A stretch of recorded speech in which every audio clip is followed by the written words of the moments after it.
నమస్కారం అండి. మాది గుంటూరు జిల్లా సత్తెనపల్లి మండలం గుడిపూడి గ్రామం నుంచి మాట్లాడుతున్నామండి. మేము మా బాబుకి బోన్ క్యాన్సర్ వస్తే మాకు పెద్ద పెద్ద హాస్పిటల్లో తిరిగినప్పుడు డాక్టర్లు అయితే ఆపరేషన్ చేయాలి, సర్జరీ చేయాలన్నప్పుడు 40 లక్షల రూపాయలు ఖర్చు అవుతాయి అన్నప్పుడు మేమైతే ఏం చేయాలనుకున్నాం. 40 లక్షల రూపాయలు పెట్టినా కానీ సక్సెస్ అవుతాయా, ఫెయిల్ అవ్వచ్చు, సక్సెస్ అవ్వచ్చు అని 50-50 చెప్పినప్పుడు మాకు సత్తుపల్లి మేడం గురించి తెలియజేశారు. మేడం గురించి తెలియజేసినప్పుడు మేము మేడం కలవడం జరిగింది.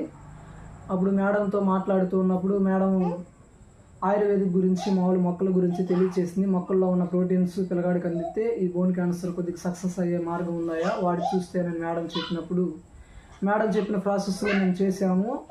గోధుమ గింజల గడ్డి, దానిమ్మ లోపల జ్యూసు మొత్తం తాగితే సక్సెస్ అవుతుందని చెప్పొచ్చింది మేడం. మామూలు మునగాకు, ఈ 3 ప్రాసెస్ చేసాము. మేడం మెడిసిన్ ఇచ్చింది. బాబు కొద్దిగా పర్లేదు. అంతకుముందు ఎప్పుడు నెల బెడ్ ఎక్కిస్తూ ఉండేది. ఆ బెడ్ ఎక్కిస్తూ ఉన్నప్పుడు కూడా మళ్ళీ నీరు అయిపోతూనే ఉండేది. తర్వాత మేడం ఇచ్చిన ఆ ప్రోటీన్స్ ఆ సెట్లో కూడా తీసుకొని ఇచ్చిన మెడిసిన్ చాలా వాడికి సక్సెస్ అయ్యి ఇప్పుడు 4 నెలల నుంచి బ్లడ్ ఎక్కట్లేదని మా బాబు స్కూల్కి పోతున్నాడు. చాలా వాటికి సక్సెస్ అయిందని మేము అనుకుంటున్నాము. అది సక్సెస్ అయింది పూర్తిగా. మేడంకి మాత్రం ధన్యవాదాలు తెలియజేస్తున్నాం.